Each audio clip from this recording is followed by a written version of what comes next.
to our next news. U.S. Secretary of State Marco Rubio has met for the first time with relatives of hostages held in Gaza, marking a significant moment in the bid to secure their release. The meeting took place in Washington, D.C. and was confirmed by the Hostages and Missing Families Forum in a statement issued in Hebrew. During the discussion, Rubio reportedly told family members that the real victory in Gaza will be achieved only when all the hostages return home. The relatives stressed that they believe a deal to secure the hostages' release is still possible and said that they trust the Trump administration to prioritize efforts towards that goal.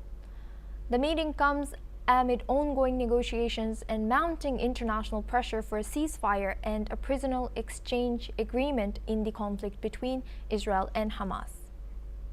Now we are joined by Yossi Cooper-Wasser for this discussion. He's an Israeli intelligence and security expert.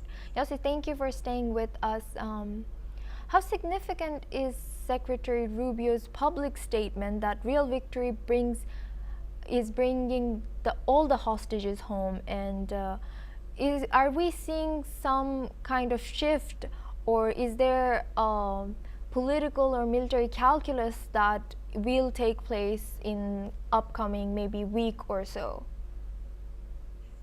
Well, first of all, definitely the release of all the hostages is part of the victory in Gaza. We are not going to be victorious unless we bring back all the hostages home. That's clear.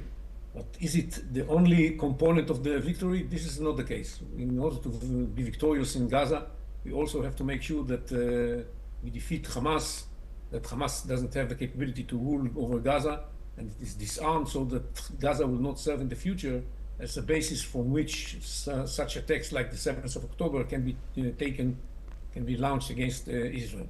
And for that, we need more pressure on Hamas. And we believe that following what happened with Iran and the very close cooperation between us and the Americans in the Iranian arena, we shall be able to see some progress in the negotiations with Hamas that would allow some of the hostages or all of the hostages come home in the context of an agreement that would lead to the disarmament of the Hamas in Gaza.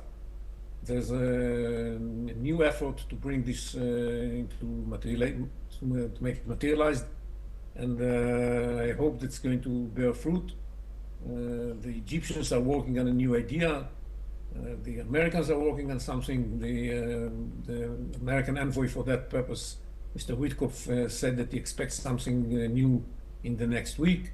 There are all kinds of rumors about something happening.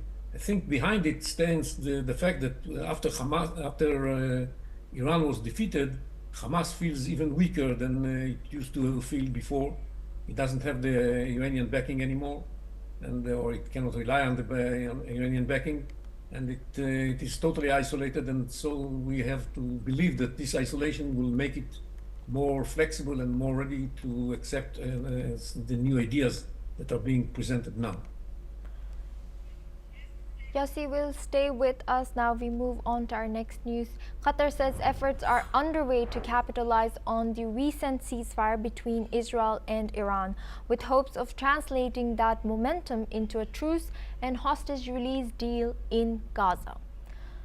In an interview, Qatari Foreign Ministry spokesman Majid Al-Ansari confirmed that mediators are actively engaging with both Israel and Hamas. He warned that failing to seize this moment would be an opportunity lost amongst many in the near past, adding, "We don't want to see that again." Qatar has been a key player in past negotiations involving hostage exchanges and ceasefires, and this latest push signals renewed diplomatic efforts to de-escalate the months-long conflict in Gaza. Now we move on to our